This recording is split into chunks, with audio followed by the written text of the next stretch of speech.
ये बयान है केरल इंडियन यूनियन मुस्लिम लीग यानी IUML के जनरल सेक्रेटरी PMA सलाम का। इस बयान के मुताबिक उन्हें लगता है कि लड़के और लड़कियों को एक साथ पढ़ने से कई तरह की बुराइयां पैदा होती हैं। उनके इस बयान से नया तनाजा पैदा हो गया है।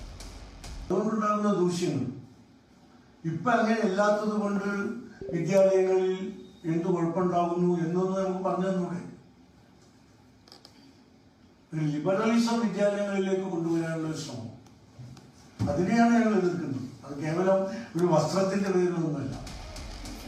आपको बता दें कि अफगानिस्तान में तालिबान राज आते ही वहां लड़के और लड़कियों के साथ पढ़ाई करने पर पूरी तरह से पाबंदी लगा दी गई थी।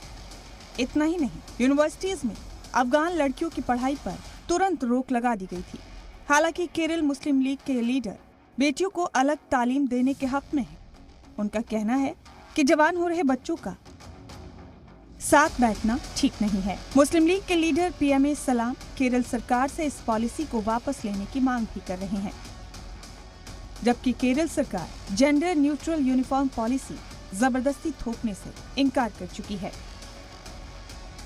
इस पॉलिसी के तहत स्कूल में लड़के लड़कियां एक जैसी ड्रेस पहनेंगे, लेकिन इस पॉलिसी पर कई मुस्लिम तंजीमें सरकार की मुखालफत कर रही हैं।